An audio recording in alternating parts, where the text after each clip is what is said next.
இனி வீட்லயே பானிபூரி செய்யலாம் எல்லாரும். ஆச்சி பானிபூரி கிட்.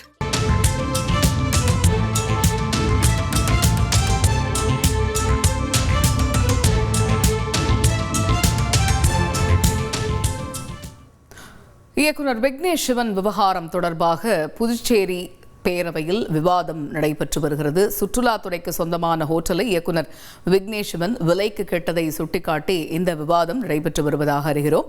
இது பற்றிய முழு விவரங்களை எமது செய்தியாளர் எழில் விவரிக்க கேட்போம். எழில், புதுச்சேரி பேரவையில் இயக்குனர் விக்னேஷ் சிவன் விவகாரம் தொடர்பாக மேற்கொள்ளப்பட்டு வரக்கூடிய விவாதம் என்ன, விவரிங்க. புதுச்சேரி சட்டப்பேரவையின் பட்ஜெட் கூட்டத்தொடர் தொடங்கி நடைபெற்று வரும் நிலையில் இன்றைய தினம் 9ஆம் நாளான இன்று சட்டமன்ற உறுப்பினர்களின் கேள்வி நேரம் நடைபெற்றது. அப்பொழுது பாஜக சட்டமன்ற உறுப்பினர் அசோக் பாபு கேள்வி ஒன்றை எழுப்பினார். அதில் புதுச்சேரியில் உள்ள அரசுக்கு சொந்தமான ஹோட்டல்கள் மற்றும் செயல்படாமல் உள்ள அரசுக்கு மில்லுக்கு சொந்தமான இடங்களை தனியாருக்கு விலைக்கு கேட்பதாக ஒரு கேள்வியை எழுப்பினார். இவரது கேள்விக்கும் திமுக மற்றும் காங்கிரஸ் சுயேட்சை ஆகிய சட்டமன்ற உறுப்பினர்களும் ஆதரவாக பேசினர்.